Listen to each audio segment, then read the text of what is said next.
Hi folks, welcome back. I just got home from Kentucky.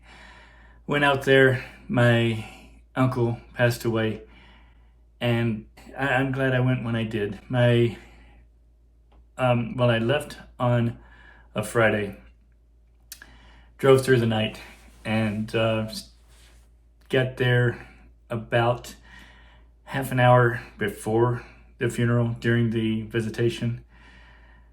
And about an hour before the funeral, we found out that my brother-in-law's brother passed away. And then about halfway through the funeral, my niece ran out with her brother and found out later that my oldest brother had been rushed to the hospital.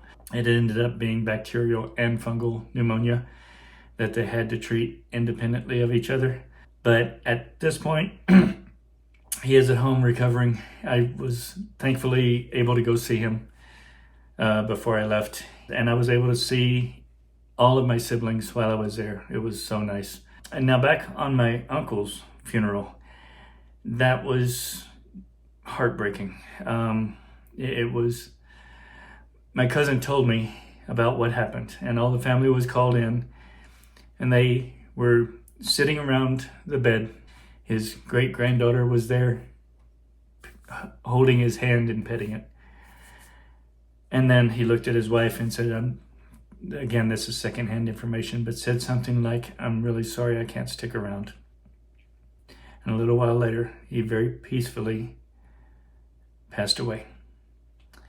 So after a few minutes, they started making their way out of the room, and my cousin looked at her granddaughter and said, "All right, let's go." And her granddaughter said, "Can I hold his hand one more time?" She said, "Well, he's not with us anymore, right? You know what death means?" She said, "Yes, I know." And the little girl explained to her what death meant. She said, "Okay, you understand, so go ahead." So she let her. Well, she gathered everything up, said, "Okay, now it's time to go." So got the little girl out of the room, had her hands full, turned back around to make sure she had everything, and that little girl had snuck past her, gone back into the room. Well, the picture says a lot more than I could say.